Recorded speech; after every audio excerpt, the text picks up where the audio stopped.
4년 전에 군에 입대한 막내 아들을 면회 다녀오던 중에 교통사고로 운전을 하던 아버지는 크게 다쳤고 어머니와 누나 2명과 아들의 여자친구 이렇게 총 4명이 사망한 사고였습니다. 불과 5분 전에 부대 앞에 아들을 내려주고 집으로 돌아가다가 참변을 당한 정말 안타까운 그런 사고였죠. 이번 영상에서는 많은 분들이 궁금해하는 교통사고, 비행기사고, 자연재해, 재난 등으로 집단적으로 죽음을 맞이했을 때 영혼 세계에서는 어떤 일들이 일어나는지에 대해 말씀을 드릴까 합니다. 30년간 4, 5세기에 다녀온 천재 과학자 스웨덴 보리가 쓴 나는 영계를 보고 왔다와 함께 합니다. 스웨덴 보리는 책에서 이렇게 이야기하고 있습니다. 이 세상에서 뜻하지 않은 집단적인 재난을 당했을 때에는 한 가족이 나란히 정령계로 들어오는 일이 있다. 이런 때 그 가족은 얼굴 모습이 비슷하고 또 정령계에서도 한 곳에 모여 있으므로 이 세상에서 가족이었음을 곧 알 수 있다. 그러나 이러한 가족들도 정령계에서 살고 있으면 날이 갈수록 조금씩 얼굴 모양에도 변화가 생기고 그에 따라 이리저리 흩어지는 것이 보통이다. 이것은 친구라든가 아는 사람 사이에서도 같은 현상이 일어난다고 말할 수 있다. 이 세상에서는 같은 가족이었는데 이젠 얼굴 모습도 서로 상당히 달라진 일단의 정령이 되어 이야기를 하고 있었다. 인간이었을 때 부친이었으리라고 짐작되는 정령이 말했다.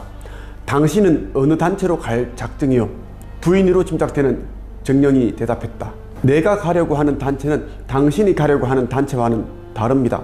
정령계를 졸업한 정령은 영이 되어 영계로 간다는 것은 이미 말했는데 어느 영이나 자기 본성에 가장 알맞는 영계의 단체에 속해서 그 이후의 영원한 영의 생활을 보내게 된다. 영계에는 영의 성격의 다양함에 따라 무수히 많은 단체가 있는데 지금 두 정령이 말한 단체란 이 영계의 단체를 가리킨 것이다. 아들이었던 것으로 짐작되는 정령이 또 대답했다. 저의 희망은 아버지인 정령과 같은 단체에 속하는 것입니다. 그러나 제 희망을 영계에서 과연 받아들여 줄 것인지 몹시 불안하게 생각하고 있습니다. 딸이라 여겨지는 정령도 말한다. 저는 아버지, 어머니, 오빠와 헤어져서 전혀 다른 종류의 단체에 속했으면 좋겠어요. 그것은 제가 인간으로 있었을 때부터 아버지, 어머니, 오빠보다도 거의를 더 좋아했기 때문이에요. 거의는 아직도 인간 세계에 살고 있지만 어느 때이고 영계에 오면 내가 기다리고 있는 단체로 찾아오리라고 믿으니까요. 아직 나이 어린 어린이도 말했다. 나는 어머니와 같이 갈래요. 어느 단체이든 어머니가 가려고 하는 단체라면 어디든지 따라갈래요.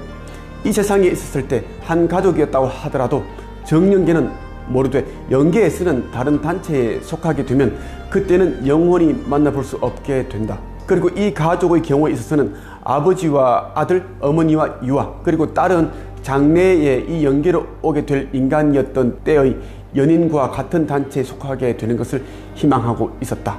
그러나 결국은 전 가족이 흩어져서 다시는 만날 수 없는 별개의 영계의 단체에 속해서 갔다. 방금 말한 이야기를 이 세상 사람들이 인정이나 상식으로 본다면 너무나도 비정한 이야기라고 할 사람도 많으리라고 생각한다. 그러나 이것이 영계의 법도이다. 살다 보면 뜻하지 않게 교통사고나 비행기사고, 재해, 재난으로 일가족이나 여러 사람들이 함께 죽게 되는 경우가 있습니다. 이때 유체를 빠져나온 영혼들은 순식간에 다른 차원으로 이동했기 때문에 극심한 혼란에 빠지게 됩니다. 자신이 죽었다는 사실을 인지하지 못하는 영혼들이 대부분이죠. 유체를 빠져나온 영혼은 인간으로 지낼 때처럼 자신의 시신 주변에 있는 사람들이 말소리를 들을 수 있고 생각하고 기억하고 느낌과 감정을 느낄 수 있기 때문입니다. 다만 자기는 멀쩡하게 살아있는데 자기와 똑같은 모습의 시신을 발견하고는 당황하게 되는 것입니다.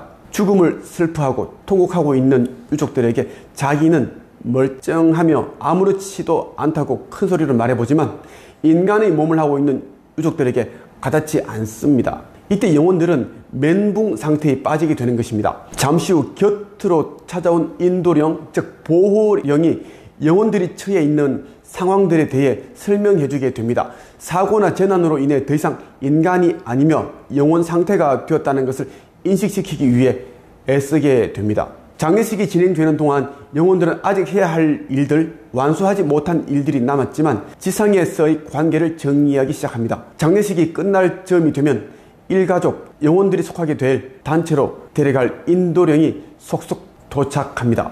각자 인간의 삶을 살면서 했던 경험들과 기질과 성격 등이 맞는 단체를 선택하게 됩니다. 가족들이 함께 같은 단체로 소속되는 경우도 있고 각자 뿔뿔이 흩어져서 다른 단체로 속하게 되는 경우도 많습니다. 스스로 선택한 단체에서 이생에서 하지 못했던 일들을 하면서 다음 생을 준비하게 됩니다. 스웨덴 보리 말에 의하면 다시는 만날 수 없는 별개의 영계의 단체에 속하게 된다고 합니다.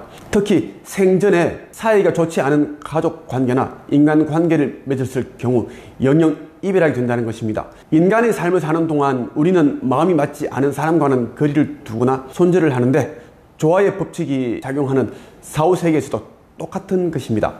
영계에는 무수한 단체가 있고 그 단체가 하나하나의 도시나 촌락을 형성해서 함께 살고 있다. 영계의 단체의 수는 아마도 수천억, 아니 그보다도 훨씬 더 많을지도 모른다. 영계에 이렇게 많은 단체가 있는 것은 영이 되어 육체의 속박을 벗어난 후에는 인간이 그 본래의 모습으로 돌아가 참다운 영적 성격을 되찾은 결과이다. 이것은 영원한 삶을 보내는 영계에서의 영이 자신을 속이려고 하지 않을 뿐더러 본래의 성격으로 되돌아가지 않으면 살아나갈 수 없기 때문이며 본래의 성격이 서로 맞는 자들끼리만 함께 모여서 단체를 만들어 생활하게 되므로 성격이 다양함에 따라 무수히 많은 단체가 생기기 때문이다. 한 도시, 한 마을에 있는 집의 구조가 같고 그곳의 분위기가 각각 같은 것은 그곳에서 살고 있는 영의 성격이 완전히 일치하기 때문이다. 영계에는 무수한 단체가 있고 그 단체가 수많은 도시나 마을을 형성해서 함께 살고 있습니다. 영계 역시 물질 세계와 똑같다는 것을 알 수 있습니다. 우리는 이번 생을 가족 그리고 지인들과 어떤 관계를 형성하고 사느냐에 따라 영계에 갔을 때에도 비슷한 삶을 산다는 것을 알 수 있습니다. 인간으로서의 삶이 그대로 죽음 이후 다른 차원으로 갔을 때도 적용된다는 것입니다. 이번 영상이 여러분의 영성과 마음 공부에 많은 도움이 되시길 바랍니다. 감사합니다.